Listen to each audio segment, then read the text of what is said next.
Company official become नवाब। Company के officers किस प्रकार से नवाब बने।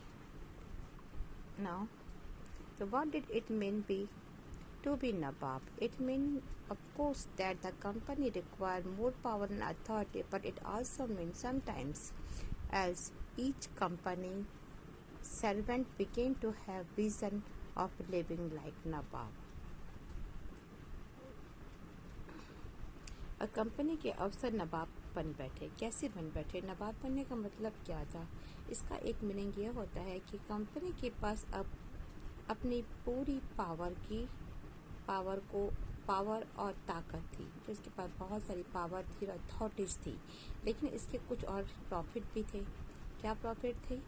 कि कंपनी को हर कर्मचारी जितने भी यहाँ पे वर्क करते थे या सर्वेंट थे, ये नवाबों की तरह अपनी ज़िंदगी जीना चाहते थे। उनका यही था कि देवर टू हैव टू विजन, उनका देखना या उनका ख्वाब देखना यही था, टू लिविंग लाइक द नवाब, कि वो नवाबों की तरह अपना जीवन जिए।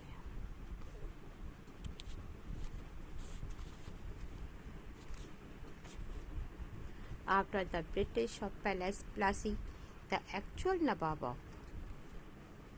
of the Bengal were forced to give land and waste some of the money as personal gift to company officers.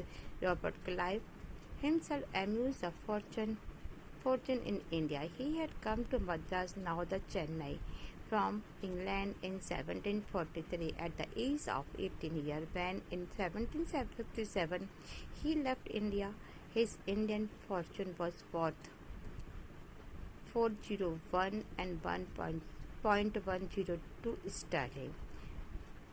Interestingly, when he was appointed governor of Bengal in 1764, he was asked to remove corruption in company administration, but he was himself cross-examined in 1772 by the British Parliament, which was suspicious of his vast wealth. Although he was acquitted, he commanded slides in 1774. How we are not the people now. कि प्लासी के युद्ध के बाद में बंगाल के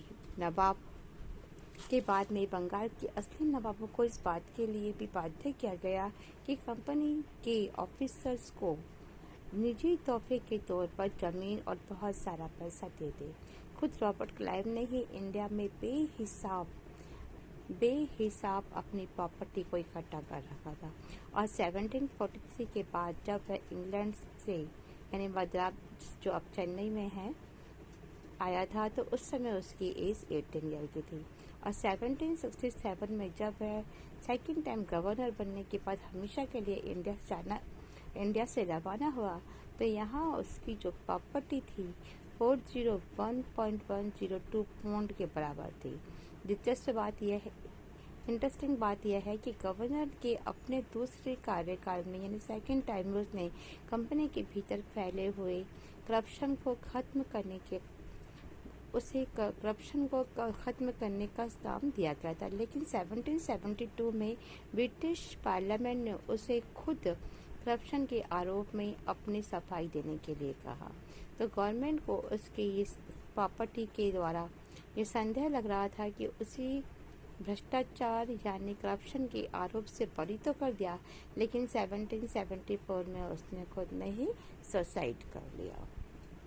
How were not all company officers success in making money like civil, and many died in the early death in India due to disease and war, and it would not be right to regard all of them or corrupt and dishonest.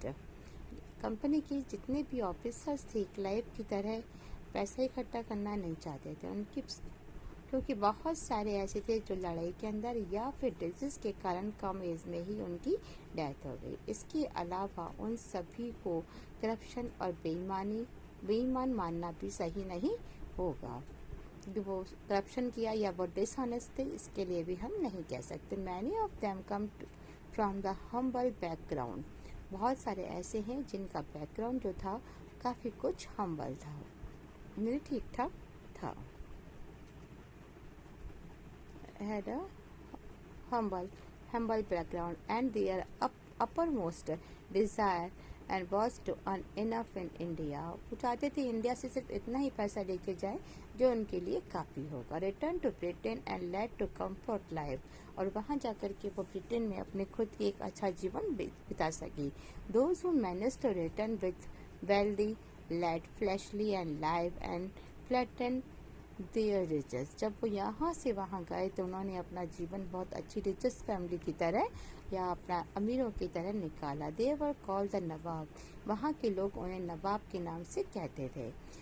And एंजलिस्टिक version, उनको वो उसी नाम से देखते भी थे, of the Indian world नवाब की। They were often see as upstart and social climbers in British society and were ridiculed or made fun of the play and cartoon. अक्सर लोग अमीरों और सामाजिक हैसियत को रातों रात ऊपर उठने वाले लोगों के रूप में देखते हैं कि ऐसे लोग जो गए और अभी क्या अभी अमीर होकर के आ गए, ऐसा भी उन्हें देखा गया। और कई बार नाटकों के अंदर यानी ड्रामा के अंदर और साथ ही प्लेस के साथ में कार्टून के अंदर भी ऐसे कार्टून जिनके द्वारा मजाक उड़ाया जाता था, ऐसी फिल्म हमें देखने के लिए मिली।